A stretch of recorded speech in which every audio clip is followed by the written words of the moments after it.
Bienvenue à toutes et à tous, on va parler du service AWS Global Accelerator qui est un service qui améliore la disponibilité et les performances de vos applications auprès des utilisateurs locaux ou internationaux. Alors quand on dit locaux, faut comprendre local au niveau mondial, c'est-à-dire vraiment dans votre région ou à quelques centaines de kilomètres de votre zone de disponibilité. Alors pour comprendre comment ça fonctionne, c'est très simple. Lorsqu'on n'utilise pas Global Accelerator, on passe par Internet. Donc, par Internet, on peut se retrouver. Vous pouvez essayer de lancer des pings moins T pour avoir un ping infini vers une ressource qui est mondialement distante, donc vers des ressources qui sont à l'autre bout du monde, et vous allez voir que vous allez avoir des variations qui vont pouvoir influer sur les temps de latence, les temps d'accès, et également sur les débits. Donc l'objectif, c'est, on a vu qu'une des caractéristiques essentielles du cloud, c'est de disposer d'un large réseau mondial. Donc on a des régions, des zones de disponibilité et des edge locations, des points d'accès locaux, mais également par-dessus ça, AWS a son propre réseau d'interconnexion auquel les clients n'accèdent pas.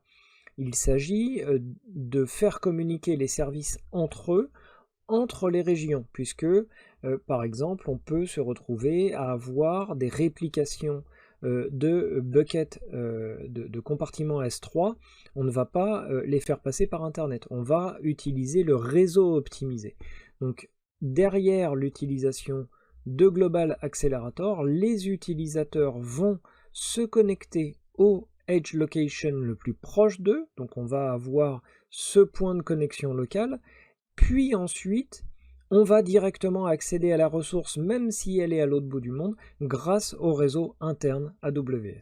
Alors pour ce faire, AWS vous offre deux adresses IP NIC statiques, donc sur deux réseaux distincts. Ça veut dire que vous allez pouvoir accueillir le trafic TCP et UDP, que ce soit au niveau mondial, sur deux réseaux distincts. Donc si l'un rencontre un problème, eh bien vous pouvez toujours basculer sans limitation de débit sur l'autre réseau. Donc déjà vous avez une tolérance aux pannes à l'aide justement des zones réseau qui sont divisées sur réparties sur vos deux adresses IP. Alors une autre optimisation qu'AWS utilise, à savoir le géoroutage ou le routage global, selon les performances, il y a une table en fait qui est tenue à jour en permanence et qui pondère les chemins les plus rapides pour aller d'un point à un point B, à savoir qu'on est sur un réseau global, donc il y a plusieurs routes et choisir la route qui a la latence la plus faible va permettre de passer et d'enchaîner les paquets réseau les uns après les autres beaucoup plus vite et donc d'augmenter le débit total. Alors certains d'entre vous pourraient dire ça ressemble étrangement à CloudFront comme manière de procéder. Alors oui, en effet, CloudFront utilise la même technique, à savoir je connecte mon utilisateur au edge location et j'utilise le réseau interne pour aller au plus proche. Toutefois, la différence c'est que Global Accelerator ne met pas en cache la donnée. Donc en fait, dans le edge location, le deuxième utilisateur qui va venir, eh bien, il va se retrouver à bénéficier de cette accélération en utilisant le réseau interne AWS, mais la donnée, si dans CloudFront elle est hébergée directement au edge location, elle sera instantané l'accès à la donnée, ce qui ne sera pas le cas avec Global Accelerator. C'est vraiment un service réseau, c'est pas un Content Delivery Network. Alors comme on pouvait s'en douter, il utilise les mêmes protections contre les attaques 1 versus n, à savoir les attaques DDoS. Vous pouvez sélectionner vos propres IP existantes si vous en avez comme origine, comme source pour pouvoir utiliser ce service.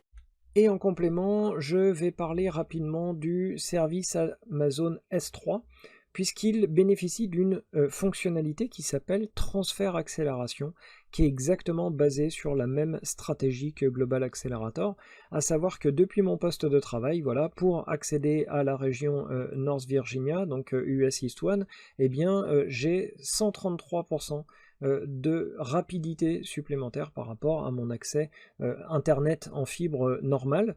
Donc là, l'objectif c'est d'utiliser dans certains cas ce transfert, mais si vous allez sur cette URL et que vous réalisez le test depuis chez vous, peut-être que vous allez comme moi vous rendre compte que dans certains cas, eh bien l'accélération n'est pas positive, tout simplement parce que l'internet évolue beaucoup. Aujourd'hui on a des fibres optiques à très haut débit qui sont très performantes et qui même à travers internet, lorsque l'accès est à courte distance, moi je vois par exemple entre Dublin et Francfort, eh bien je vais avoir des connexions plus rapides en passant par le réseau internet que d'utiliser le S3 transfert accélération. Par contre, pour aller à Séoul, il serait indispensable pour moi, voilà, de l'activer pour répliquer mes données.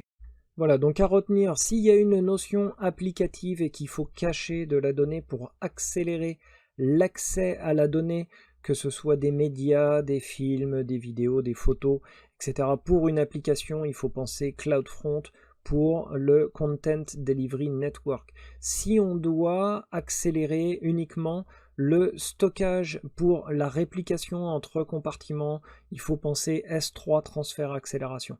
Et si on doit accélérer la disponibilité et les performances des applications au niveau global auprès des utilisateurs locaux, Global Accelerator. Toutefois, au niveau où on parle, il est très peu probable que Global Accelerator fasse partie des réponses proposées. À mon avis, vous serez plutôt sur du CloudFront, vous l'aurez peut-être une ou plusieurs fois. Donc voilà, en tout cas maintenant vous connaissez bien la différence entre les trois types d'accélération. On va passer à la session suivante.